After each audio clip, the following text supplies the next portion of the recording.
आज आपके द्वारा प्रेस वार्ता बुलाई गई है, किस उद्देश्य से प्रेस वार्ता बुलाई गई है? और उद्देश्य है, जो हमारे भारतीय जनता पार्टी में माननीय योगी आदित्यनाथ की जो सरकार के 8 वर्ष पूरे हुए हैं, तो इस तरह से कह सकते हैं कि हम लोग हिसाब देने आए हैं आप लोगों को कि जो हम लोगों ने काम किया है उसके बारे में आप लोगों के माध्यम से, चूँकि मीडिया एक समाज सुधार का भी एक बहुत बड़ा माध्यम होता है, उस माध्यम से आम जनता तक ये बात पहुँचे कि हमारी सरकार क्या काम कर रही है। क्या सरकार की क्या क्या उपलब्धियां हैं, क्या बताना चाहते हैं आप? उपलब्धियां तो एक तो सबसे पहले उपलब्धि यही है कि सबसे पहले किसी भी व्यक्ति को, समाज को, राष्ट्र को आवश्यकता होती है कि हम जो एक तरह से अंत्योदय से सर्वोदय, हमारा जो अंतिम पंक्ति में व्यक्ति जो खड़ा है उसको मुख्य धारा में जोड़ने के लिए खाना पीना, आवास और उसकी जो बेसिक आवश्यकताएं, ढांचागत आवश्यकताएं वो पूरी हों। तो सबसे पहले हमारी सरकार ने उस पर ही काम किया है और 6 करोड़ से ज़्यादा लोगों को गरीबी रेखा से ऊपर उठाने का काम हुआ है इन 8 सालों में।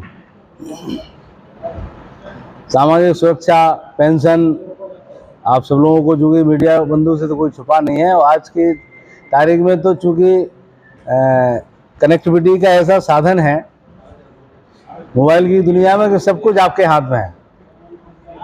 सामाजिक सुरक्षा को लेके और जो बेसिक आवश्यकता उनके लिए, शौचालय, इज्जत घर जो हम लोगों ने बना के दिए आम जनता को, तो अंत्योदय से सर्वोदय के लिए पूरी प्रतिबद्धता के साथ काम हुआ है।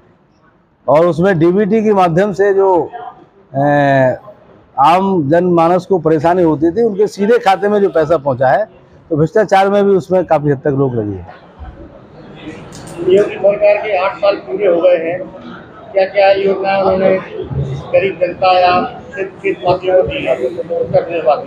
नहीं, गरीब जनताओं की योजना का तो सवाल दे चुके हैं। अब अगर बात कर रहे हो सुशासन पे करिए, इसका जो नेक्स्ट स्टेप आता है, इसके बाद दूसरी आवश्यकता है, आदमी अगर दबाव में रहता है तो उसका आनंद खत्म हो जाता है।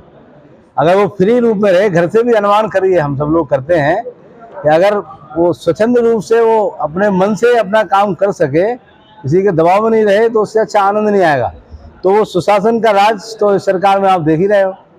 हर आदमी को अपना पूरा अधिकार है, कोई किसी से कुछ बात नहीं कर सकता है, और अगर करेगा भी तो चाहे अगर हम भारतीय जनता पार्टी के नेता हैं, हम भी कुछ करेंगे तो भी हमारे खिलाफ एफआईआर लिख जाएगी। तो सुशासन का जो राज के लिए माननीय हमारे मुख्यमंत्री जी ने जो वैसा एक मॉडल दिया है, जो पूरे देश में इसकी डिमांड है। आप सुनते रहते होंगे, कभी कभी मीडिया में आता है कि हमको योगी आदित्यनाथ जैसा मुख्यमंत्री चाहिए। इन 8 सालों में किसानों को क्या दिया? किसानों की जहाँ तक बात है तो आप देख रहे हैं, एक तो किसान सम्मान निधि और जो सरकारी योजनाओं के माध्यम से हमारी 2016-17 में लगभग 8.6 विकास दर थी खेती की। इस समय 23-24 में हम इसको लगभग 13% की दर से बढ़ रहे हैं। गाँव में बेरोजगारी की समस्या है, ये पलायन हो रहा है। गाँव में बेरोजगारी की समस्या तो चूँकि आज से मुद्दा नहीं हो, तो हमेशा से चला आ रहा है।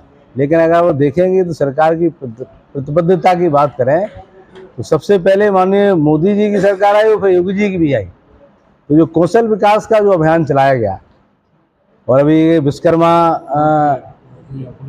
हाँ, पुलिस भर्ती तो वो भर्ती है तो जो सरकारी चली रही हैं, सरकारी भर्तियां तो एक प्रोसेस है, जो भी सरकार आएगी वो करेगी। पहले लिस्टें आती थी, लेकिन सरकार ने बना लिस्ट। अरे यार, गांव में मजदूर मिल नहीं रहे हैं। लेकिन जो मेन बात होती है कि एक बड़े जनसमूह के लिए क्या कर रहे हैं, तो बड़े जनसमूह के लिए जो कौशल विकास की योजना है, कौशल विकास के अंतर्गत लगभग इस साल का पूरे देश का जो बजट था वो 2 लाख करोड़ रुपए बजट दिया था सरकार ने।